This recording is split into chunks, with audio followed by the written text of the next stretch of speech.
Great. Okay, so that begs the question then. Here I am as a manager. I have somebody that's just taken, let's say, a week off to go and travel, deal with a funeral, whatever arrangements you have for your own local traditions, whatever that looks like. Get through all of those rituals, the extended family. I know with my father, I found the extended number of people trying to press in on me its own trauma in and of Yeah. itself with just the other arrangements that went along. I'm back at my work. So what do I need to be like? Do we need to give people another week at work? Do we just need to be vigilant about how they might be feeling? What do we need to be thinking about as a manager in that first week back at work? Well, as a little bit of a preemptive study on this, I think corporate America in general needs to rethink its bereavement policies. That's a whole nother conversation, but that right there in and of itself would help.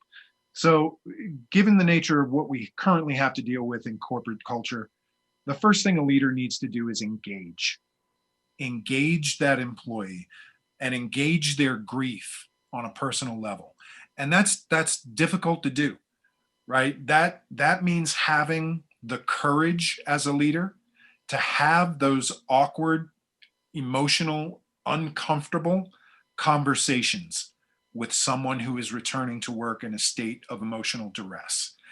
Listen with compassion and concern.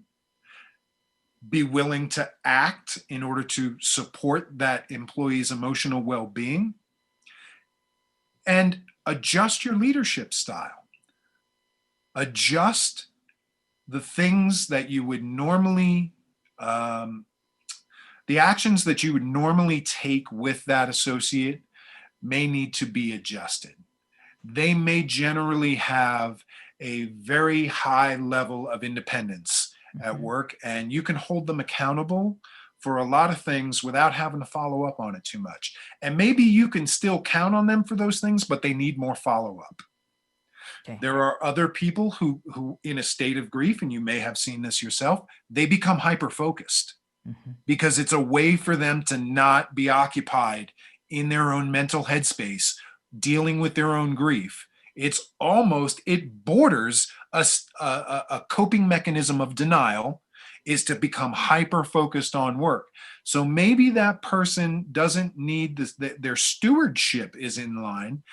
Maybe they don't need quite as much oversight, but you may have to go back and double check everything that they're doing in that focused state, because what might look like focus could be a sense of numbness and they're just blankly staring at a screen when you think that they are concentrating. Right. The only way we will know this is to act with courage, be proactive, and engage that person. I can't tell you how many grieving people I have dealt with who had told me, my coworkers are walking away from me at work because nobody knows what to say to me. Mhm. They're afraid to have those difficult conversations. And I don't blame them. I understand. People at work, your coworkers, your colleagues, and probably a vast majority of your leadership has not been trained on how to deal with this.